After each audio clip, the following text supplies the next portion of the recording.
Hey guys, I'm Rachel Cruz. I'm George Camel. And this is Smart Money Happy Hour. So Ooh, that was a very These light. are heirloom glasses, and so we have to be very careful in today's episode. Yes. Because our friend Michael Reddish, a team member here at Ramsey Solutions, our director of event experiences and amateur mixologist, has generously made the drink in his great-grandmother's coupe glasses. Can you believe that right now? How special is that? I mean, that? just like an heirloom. It adds a whole vibe to it. It does. So we're going to be careful about these glasses. Very, very gentle. But in this podcast, we are just two friends who happen to be money experts talking about what you're talking about. So pop culture, current events, and money. And today's episode is a spicy one because we're talking about money advice from influencers and celebrities. That's right. So we are going to just sip slow and That's right. enjoy this because, again, this is a non-alcoholic It's a mocktail. drink. It's a mocktail that we have People today. have been asking for it, and we decided, well, let's make it a really good one. And so if you want to make this at home and you don't drink, this is a great one to make, an Espresso Marti-No. So wait till the end of the episode and we'll give you the recipe. All right. So today, George, we're going to talk about... So much advice out there, Well, Rachel. there's just a lot of It's social exhausting. media. There's a lot of social media. A lot of people who are money experts We're these not days. the only ones with opinions, it turns out. Who knew? TikTok, Who Instagram, knew? Reddit, so many personal finance experts that are all telling us what to do with our money, and we're just letting them. We're just letting them tell us. That's right. And Gen Z investors say that they're more likely to get financial advice. Are you ready for this, George? Take a big old sip of that Oh, boy. Espresso. From, Do you say Espresso? is that what it's called? It's not oh no. All right. Espresso. There's no X. This is a PSA for everyone listening. Espresso was the You said drink. express. Okay. Espresso Marti-No. So take a big old sip of, is that what it's called? Just take a sip of your right, mocktail, I'm George. doing it. Because I want you to prepare yourself for this stat. Are you ready? Okay. Gen Z investors are more likely to get financial advice from TikTok or YouTube influencers than from a financial advisor. Jeez. Yikes. 34% they would get advice from TikTok. 33% said YouTube. And only 24% said they would get advice from a financial advisor. Ooh. We are on YouTube and TikTok. So let's That's fair. let's just disarm the comments. If you're listening to this show, We are there. But we definitely recommend sitting down with a financial investor, a financial pro who does this day in and day out. So please listen to us. We believe in the advice we're giving you, but also, sit don't down. believe everything you heard on a 40-second TikTok and go do No, it. it gets bad, George. Yikes. It's bad. And this isn't just influencers out there. Celebrities are also starting to endorse financial products and trends all the time. So we're going to talk about those later in the episode. But for now, Rachel, let's do what the kids do during happy hour, I think, and scroll some TikTok and see what advice is out there. Okay. All right, George. Okay, between friends, though. I don't want to say people's names because I don't want them to be mad at us. You want to protect the innocent personal I finance I want to folks go out after there? the advice, not the people. Well, you're a better person than I am, Can apparently. we agree on that? Fine. So what should we do? It's fine. We won't mention the names. Okay. And it's terrible advice anyways, for the most part. So I know, don't- and I'm okay going at the advice. I just feel bad going after the people. And a lot of them are good people. They mean well. They just also have bad advice. Okay, And so let's that's go fine. let's do the first one. Here All we right. go. Let's hear it. Personal finance tip, if you're in your 20s, you should never cancel an old credit card. The reason is that 35% of your credit score is made up of your credit history. So if you cancel an old credit card, all your credit history is gone and your credit score will go down severely. So don't ever cancel your credit cards. Thank me later. Oh, wow, man. Okay, hot take. Never cancel your credit cards is what the advice was. And not just for the heck of it, but for the credit score, George, this is a big myth out there that the credit score is like the end all be all to life. Yep. And your credit score is not an indication that you're winning with money. It's not an indication that you have money. It's an indication that you have debt and that you're playing with debt and that you have debt and you pay it back and you don't. And the history, all of it, mathematically, what is calculated through the credit score is all around debt. So this Yeah. guy is saying, hey, to stay in debt, you need a credit score. So make sure your credit score is good so you can keep going into debt. And he's partially right in that your score could go down if you don't play their game perfectly. And so our advice is stop playing the freaking game. That's right. Get And out your of the life game. will be fine. I've done everything without a credit score. You can buy a car with cash. You can get a mortgage through manual underwriting. So there's ways all around this so you don't have to hang on to your credit score for dear life. Yeah, because the main reason to have a credit score is to go into debt. But if you live a life debt-free, then you don't need it. And you can get a house Yes. through manual underwriting. You can rent apartments without a credit score. Yes, your insurance, your cell phone, everything. You can live life without a credit score. So if you keep playing the debt game, you're going to keep getting that result, which is just continuing to have the bank on you and owing people money. No thanks, Tom And Hanks. for us, George, at the end of the day, let's just sip our little Espresso Marti-No Life and is simpler say, without debt. yes, don't owe anyone anything. There is freedom in that. So And cut sorry, up the cards. TikToker. Cut up the cards. And You don't need cancel them. them. Get out. Don't be at the mercy of the credit score. It's not worth it. Not worth it. So as you're watching these videos on what's affectionately called FinTalk, Wait, I'm sorry, what? FinTalk, financial TikTok. Wow, there's It's a whole subculture. Wow. I know. All right. I'm in with the kids. But I'm in ask with the yourself youth. these questions, Rachel. Are they encouraging me to go into debt? And number two, are they encouraging me to measure my financial success by my FICO score? Because here's the truth. I Boo. could hand you $1 million right now, and your score would not be affected. Boo. It's not a measure of Don't wealth. play the game, people. Yeah, Come boo, on. exactly. All right. Up next. Here we go. I'm a licensed agent, and I got a life insurance policy on my daughter when she was 14 days old. It's called Children's Whole Life. Now, many think of life insurance and say, well, if I pass away, the death benefit goes to my family. When we're talking about Children's Whole Life, this is about teaching your children the importance of creating generational wealth. I got her a $50,000 policy, and it was only $9 per month. But the part that was most important, was that she gets to keep this $9 price point for the rest of her life. It's locked in. So now, when she lives a long life and she passes away, my grandchildren are also going to get a tax-free life insurance check because I did this for her early, and I'm teaching her the importance of life insurance while she is young. So I encourage everybody, have a Children's Whole Life insurance policy for your children if they're under the age of 18 years old. Only takes 15 minutes. Okay, best part of that video, the cute baby. I mean, sweet thing. The rest of Just it- let me just quote my mother-in-law. Can I just jump through the phone Please. right now and hold that baby because that is a cute baby. Did she say that? Yeah, she does. We FaceTime them because they're out of town, so she'll be like, "I just want Oh, to jump through the that's phone cute. right now." I know. How sweet. Okay, man. Okay, so life insurance, y'all. Can we just break this down real quick? Break it down. So it is not an investment. Okay, insurance is insurance. Your investments and insurance need to be separate. Don't mix them. No. And so if you have no one dependent upon you, upon your income, right? If no one's dependent upon your income, you do not need life insurance. Now, Let's be clear. You're not dependent on your baby's income. no, and you're It not is zero. I know. And I love the fact that he's like, we got to teach our kids financial responsibility.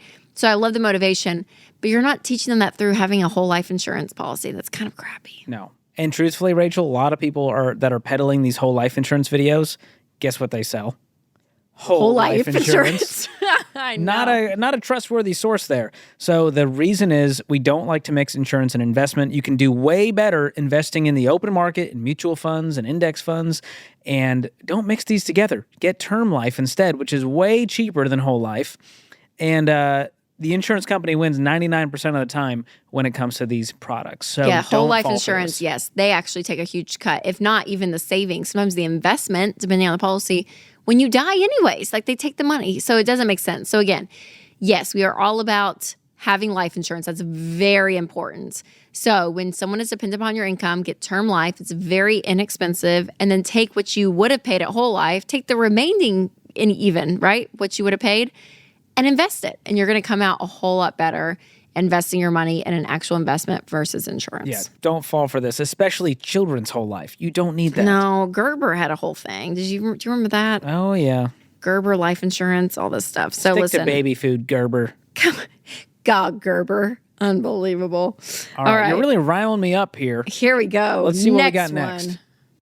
I'd like to buy this bag, please. I'll be paying American Express.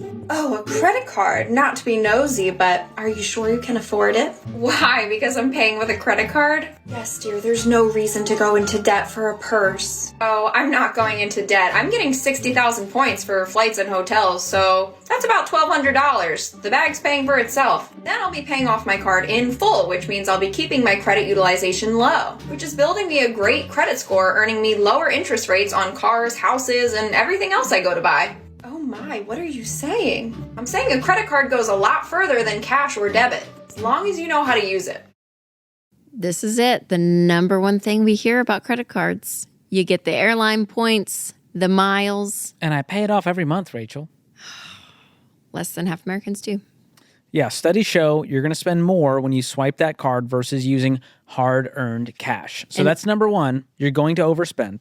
And even a debit card, because psychologically, you know it's your money coming out of an account, right?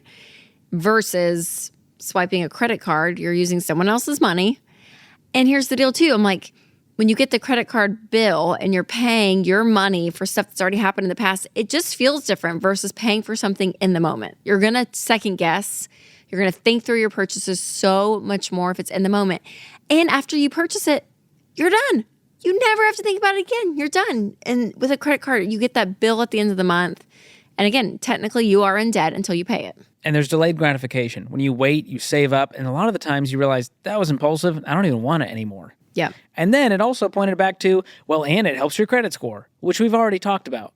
It is a useless measure. George. It's a useless measure of actual wealth. Rewind this podcast if you forgot about it. Let me tell you that. That was me rewinding. I love it. Okay, here's the other thing. That people get the airline miles, the points, all of that, because other people don't pay their credit cards off every month. And they pay the interest, they pay the fees. And that's how banks make their money. They're making money off of people going into debt. We're struggling. So I'm like, I just want to be part of the system. I'm like, listen, I will pay for my Southwest flight. I will pay. I don't need Discover to give me like cash back, 1%, whatever thing is. Like, I'm good. I don't need the industry. Like, that's almost how the first class flight. That's almost how or pay for it with cash, George. That's true. I still don't think it's worth it. I think first class is a scam. Oh, really? It's a whole nother hot take. Wow. But yeah, a lot of this is all about points and vacations that they otherwise couldn't afford, which makes me go, well, there's a better way to do that instead of hoping you have enough credit card points at the end of the year. Yeah, silliness. Do a budget. Get out of debt. All right, last but not least, our favorite, George. Is it? Crypto Oh, boy. stuff. Okay. I thought we could end on a high note, but I don't know. I haven't seen the video. Let's just see what happens. Bruv, I'm literally broke. I have $10. Tell me which I should throw them in forever. So you're going to put your $10 in a cryptocurrency and wait forever to make money? No. If you have $10 and you're broke, get a job. Don't look to crypto to make you money. We love him. I was waiting for the bad advice, Me and instead I'm a too. huge fan. What a guy. This is amazing. I'll take it. I mean, crypto, it's not the way to build wealth. It's straight up gambling. It has gone down the tubes, as they'd say, gone down the drain. Yeah. How would you say it? Tubes, drain, I think it's all the same. All of it? I think we're good there. And yeah, again, not mad at it. Just don't think it's a very sturdy investment, if you will. If you're going to invest in crypto, be completely out of debt, have a fully funded emergency fund, be investing 15% into actual retirement, into your 401k, into IRAs. And then if you want to use some of your fun money to throw into crypto, literally like throwing it out the window, that's fine. But don't let this be a big part of your world or your investment strategy.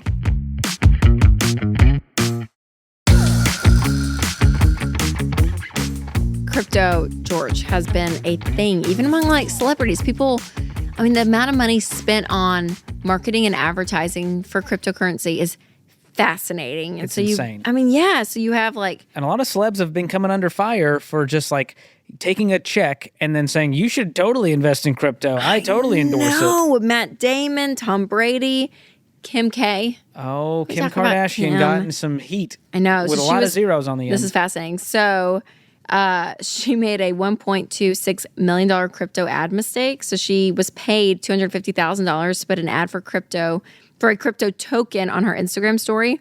But crypto tokens are considered securities by the SEC. Ooh, so boy. she was supposed to disclose how much she was paid, and she did include #ad in the post. Not good enough for the SEC. But not the dollar amount.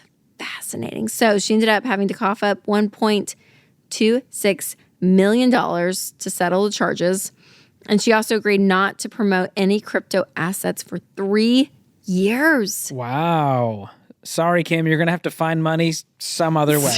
I wish you the best. Kim is probably really, really sad about this, Yes. really wringing her hands.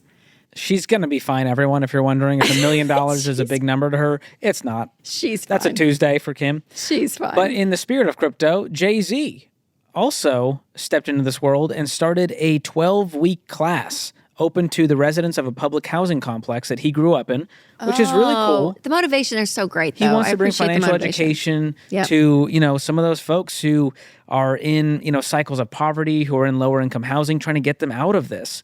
And so the heart seems to be in the right place for financial literacy and education. But here's the problem.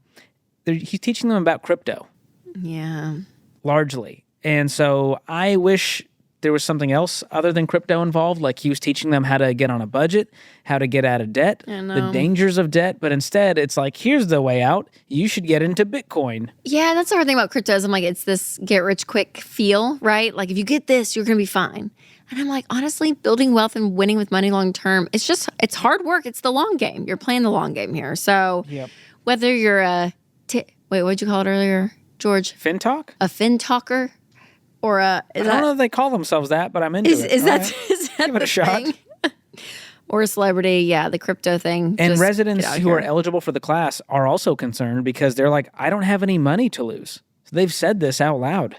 Yeah. And they even know, like, Is it still happening? Do you know? I don't know where it's at. Yeah.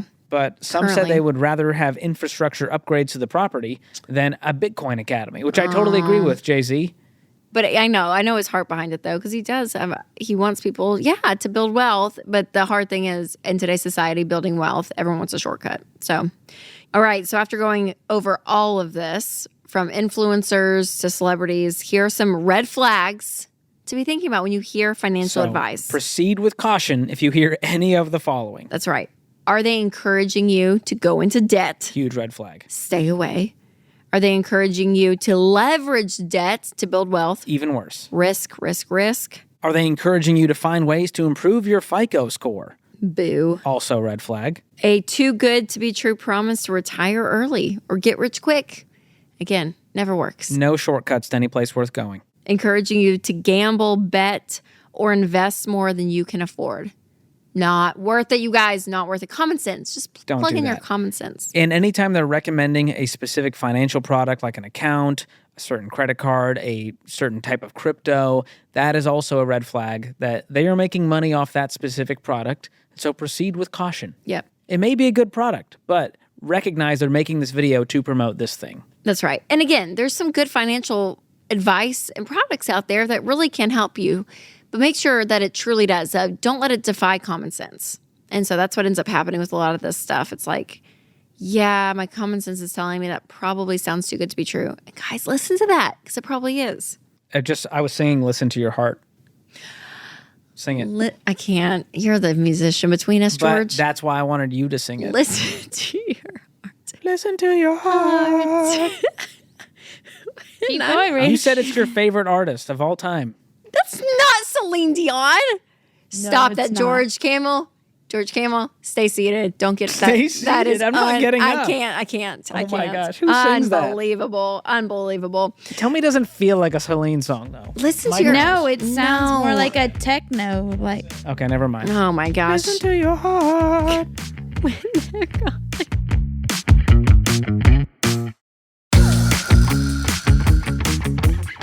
All right, it's almost the end of the episode, and we like to close out every episode with Guilty as Charged. So this is where our producer gives us a new Guilty as Charged question every week, and we have to drink if we are guilty, Okay. and give context behind our answer. all right. Kimberly asked, have you ever hoarded something in response to fear of unforeseen events? Oh. If so, what was it and why? I thought this was a good one. I'm curious. That's an interesting one. Rachel, you're a lot more paranoid than me and a conspiracy theorist at heart. Yeah, I know. I am a conspiracy. Yeah. Okay, I'll say this. When we were like June, July, August of 2020, I was like, you know what? I believe we're going to be okay. But I was not going to make a major purchase during that time. I was like, I'm going to hold my cash. I'm going to hold tight. Because it was weird. That was a weird time. We just didn't know how long it was going to last, what was going to happen. Yeah, that was like kind of my first as an adult, paying bills and taxes and have living in adulthood. That was probably like the most fear I've had around the economy, the world, my money, not knowing like, oh my gosh, are we really gonna be okay? So yeah, there's Wow. about 3 months there where I thought in and out of like, okay, all right, we gotta get through this. We gotta get through this. We gotta get through That this. song? I gotta get through this. I gotta Get through this. Okay, so one time I bought like an industrial level amount of bars of soap because I thought they were like gonna stop making them. And so I was like, well, I love this bar of soap. I need to just get like 50 bars so it will last me forever. Okay, I'm confused. Will you reread the guilty as charged question? Yeah. Have you ever hoarded something in response to fear of unforeseen events? Wow, I went straight COVID and like conspiracy theorists out the wazoo, and you went to soap, George. George just on a unforeseen event regular is- day needed is to, afraid. I just needed to rehear. I will say this, in the line of your thinking, during COVID, I was worried about toilet paper. It was a major concern for me. But on a normal day, it's bar of soap. Normal day. But like when I rolled up to Target and the shelves were completely was empty, weird. like my heart was like, what if I never see toilet paper again? I'm not kidding. That was a weird time. So- Can we reflect on that for a second? I couldn't hoard it, but like there was neighbors that I was like, I'm texting them going like, hey, do you have can you spare a know. square? Like it was scary. You spare It was a scary time for all of us. And so that was the only time where I was like, I get it. Like I get why. But then I'm like, Yes. I don't want to be that guy. I don't want to be selfish. I know. And get 17 rolls of toilet paper when someone else needs it. So I didn't do it, but there was a legitimate fear. Yeah, I think we may have. I think we may have hoarded a little toilet paper during that time. I do. You could have spared a hand square. sanitizer. Do you remember that? That was a whole Yeah. thing of Even like masks. Like masks were kind of hard to come by for a little Yes. while. Man, that was a crazy time. Do you guys have any friends that had crazy like stories of that? Oh, I got friends Oh, doing I have a crazy story. stuff. I got Give the some- people what they want. Okay, I love so the I hope they're not conspiracy. listening, but a friend of ours, their parents were a little bit paranoid, and this is Y2K. So it's 1999. We're about to hit 2000. It was a scary time. Yes, I remember that. We didn't know what was going to happen. They thought like banks would shut down, and like things were going to explode. And so they got industrial levels of beans, like dry beans, to last through like an apocalyptic situation. And Y2K happened, and it was a non-event. And they forced them to eat the beans for many years. For years. They had to eat these beans until they were gone. Stop it. Yeah. It's borderline. I'm like, is that like abuse? Like, that's scary. Yeah, to actually follow through. And what does that do to your stomach? That's just a lot of we don't fiber. know. That's a lot of stuff right there. Unbelievable. But that one's stuck in my head when you're talking about hoarding things for unforeseen events. All right, Kimberly, there you have it. There you go, Kimberly. Hey, keep sending these guilty as charged questions. They're we fun. love them. All right, who's finished? You. I'm much closer. Yeah, you are, George. It's delicious though. Okay, so what would you rate the Espresso Marti-No, the mocktail? I mean, I went 10 out of 10 last time. I feel like I should. I'm gonna go 8 out of 10. Okay, that's There's fair. a little sour. It's a little acidic for your taste. I don't know what the sourness. There's a little bit of sour, but it's delicious. Okay. Well, What there's did only- you rate it? I would give it, I'm going to say 9 out of 10 because I love cold brew. There's nothing I Oh love yeah, more this than is a like cold brew. this is up your alley. This is right up my alley, and it's in a coupe glass, which, if you've been listening, you know I love a coupe glass. And so I'll tell you what's in it. I'll tell you how much it costs. So this is a non-alcoholic spirit. The brand is called Seedlip, and it's the Spice 75 flavor. And it also has some stirring simple syrup in it and Stumptown cold brew concentrate. And so all of that comes out to, per drink, $3.87 per glass. So it depends on what kind of spirit you're using, what kind of cold brew. Stumptown is like pretty fancy, I guess, but it's still $3.87 a glass. It's Yeah. not bad for a non-alcoholic mocktail.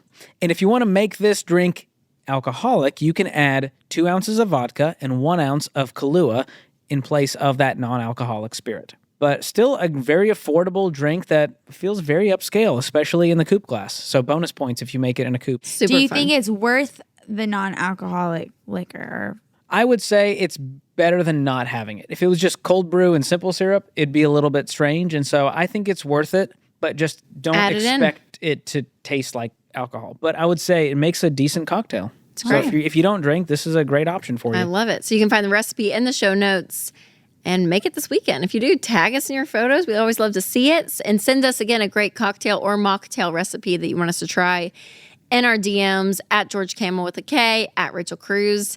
And it's closing time. Closing time. Sing it. I How did you miss the key? I gave you the key and everything. don't know what keys are, George. I'm not a musician. All right. I've actually been waiting for you guys to sing this for so long. I can't We sing, purposely y'all. I've been Why waiting would you for do this. this to me? Why are you torturing me? It's just fun for me. I'm sorry. Okay. All right. If you liked this episode, you don't want to miss a future one, make sure to follow us and hit the subscribe button. Follow us on social as well. And if the spirit leads, leave a nice review. And if you don't have anything nice to say, don't say anything at Yeah, all. like Sharon We don't Ramsey need would that. say. Does she say that? No, but you know who texted us? Who? Side note. Oh, that's right. Before we go, this was the best part of my entire week. Sharon Ramsey sent me a text. She asked Rachel for my number, put us in a group text, and said she loves Smart Money Happy Hour. And so then George texts me separately and says, who's this number that just texted us? And I said, it's my mom, Sharon. It was like the honor of a lifetime. It was like I told Rachel, I was like, if Kim Kardashian texts you, like that is the emotion I felt. No other review matters. Like I don't care what you have to say because the GOAT, Sharon Ramsey, loves it. That's When all your that mom matters. is for you, who can be against you? Let's just say Big that. Sharon Ramsey fan. Unbelievable. So every Thursday, new episodes. We'll see you next week for Smart Money Happy Hour.